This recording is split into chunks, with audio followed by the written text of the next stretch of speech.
काँग्रेसची भारत जोडो न्याय यात्रा उद्या महाराष्ट्रामध्ये प्रवेश करणार आहे आणि गुजरातमधून मार्गक्रमण करणारी भारत जोडो न्याय यात्रा ही सध्या अखेरच्या टप्प्यामध्ये असून उद्या दुपारी 2 वाजण्याच्या सुमारास नंदुरबार जिल्ह्यातून महाराष्ट्रामध्ये प्रवेश करणार आहे। दरम्यान राहुल गांधींच्या शिवाजी पार्क इथल्या सभेला ठाकरे गटाचे प्रमुख उद्धव ठाकरे हे उपस्थित राहणार असल्याची माहिती समोर आली आहे। दिनेश दुखंडे आमचे प्रतिनिधी या संदर्भातली अधिक माहिती देतील। दिनेश, काँग्रेसचे नेते राहुल गांधी यांची भारत जोडो न्याय यात्रा ही अंतिम टप्प्यात आहे आणि उद्या ती महाराष्ट्रात दाखल होते आहे। या यात्रेचा समारोप मुंबईत छत्रपती शिवाजी पार्क मैदानावर होईल आणि या सभेला शिवसेना युबीटी पक्षाचे प्रमुख उद्धव ठाकरे उपस्थित राहतील अशी माहिती मिळते आहे। काँग्रेसचे राज्यातील ज्येष्ठ नेते बाळासाहेब थोरात हे आज दुपारी मातोश्रीवर येऊन उद्धव ठाकरे यांना या सभेचं निमंत्रण देणार आहेत।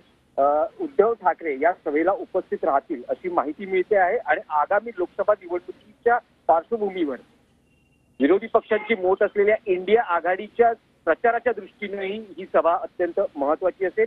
या सभेत भूमिका मांडल्या जातील। उद्धव ठाकरे यांच्याप्रमाणेच इंडिया आघाडीतील राष्ट्रीय स्तरावरील नेते या रॅलीला उपस्थित राहतील अशी शक्यता व्यक्त केली जाते।